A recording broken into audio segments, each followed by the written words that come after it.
From our studios in Scottsdale, Arizona, welcome to Retirement News Online. So retirement is obviously full of hidden risks, market downturns, inflation, healthcare costs, the stuff we're seeing today, and the possibility of outliving your money. Now, managing these risks isn't about avoiding them altogether, but positioning your assets to weather the storms while still pursuing growth. Now, a strong plan balances protection and opportunity.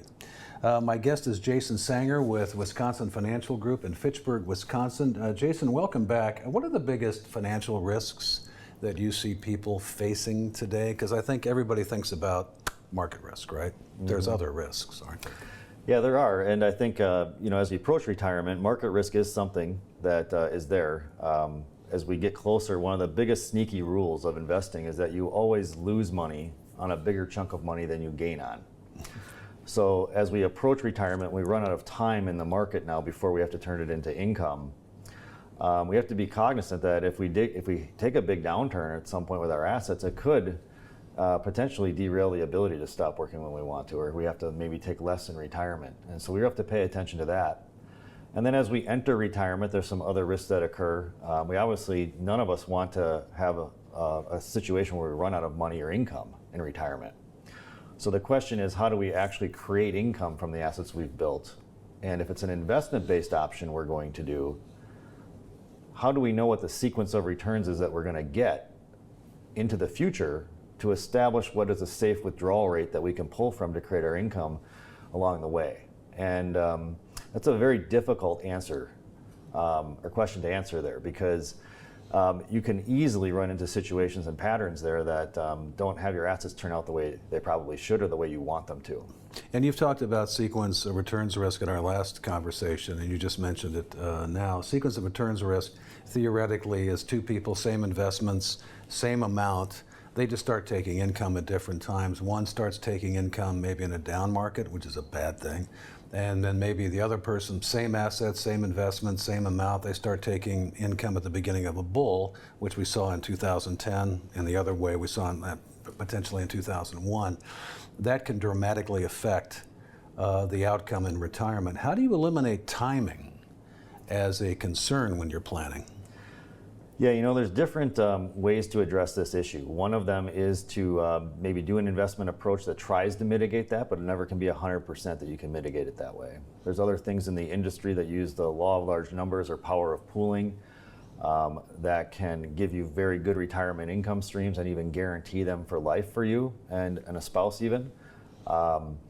So depending on the situation exactly and how we want to look at what amounts of income we want guaranteed or non-guaranteed in retirement, you really have to put that formula together on an individual customized basis for everybody and see what's out there, see what the options are side by side, measure them, and then decide which one you want to implement as your plan. We've seen some high inflation, recently. Things are starting to come down a little bit here, but inflation is a problem because that's really just purchasing power. And in retirement, when you have inflation, it means things are going up, and if you're investments, for example, are going up less than inflation, we're sort of losing money safely in some ways. How do you manage inflation in planning? This is a question we get a lot. And the first answer to inflation is to be very efficient with how you get your retirement income. So we talk about this, that there's three functions of money in retirement. Income, the money that's going to provide your paycheck on a monthly basis to live on. You got to put your assets to work. So you're going to have to dedicate a certain amount of your money to income. And then whatever you don't dedicate to income now is considered liquid money and can grow into a different portfolio.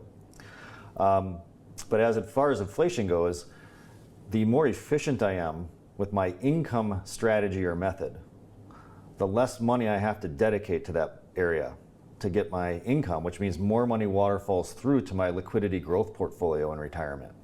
So by being efficient, I automatically get my inflation adjustment in my liquidity area. Mm-hmm. And what I'm kind of referencing there is that one income strategy might give us, say, 4% income from the assets. So per $1 million, 40 grand a year. Well, there's other strategies and methods out there that might give you 7% income from that asset. So 70 grand a year per million. Well, maybe you don't have to use all million then to get the income you want. Maybe you only end up using 600,000 of that dedicated to income and you get 400,000 left over. So that thing about inflation is really efficiency. How do I get the most income from the assets I'm going to dedicate to that? And that leaves my biggest ability then to fight the inflation into the future. Last question, and I think you talked about people investing in 401ks and other, contribution strategies. I think a lot of people, would you agree, think that they're diversified, but when you look at what they're in, it's a lot of the same. Well, the funds have the same stocks in them, and you see them where it's not very broad. You're just kind of investing in the same stuff in different ways, so it's all pretty much correlated. How do you address that? Because I think that's a real common problem with people because they just don't know any better. Right. Well, it's interesting because in this world of investing, there used to be a rule that was kind of an inverse correlation rule back in maybe the 1960s, 70s, and 80s, where when stocks were up, bonds were down, bonds were up, stocks were down. And really that kind of developed into more of a domesticated market base, meaning more United States based. As the world became more global and international now, we saw that rule not really hold true anymore. There's no rule that says bonds and stocks can't go down in the same year. Most recently in 2022 is when that most recently happened. So, to get to this point here, like inside the rate of return power of just investments only, which is a great power, it's very difficult to mitigate some of that. So there's another power called the law of large numbers or power of pooling that I've referenced. And that power has really not much to do with short-term fluctuating interest rates.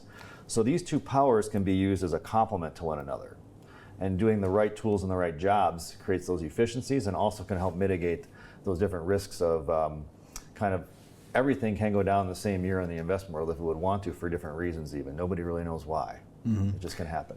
My guest is Jason Sanger with Wisconsin Financial Group in Fitchburg, Wisconsin. That's where you can find him, and I urge you, if you're in the area, you probably should look him up. This is Retirement News Online. Thanks for watching.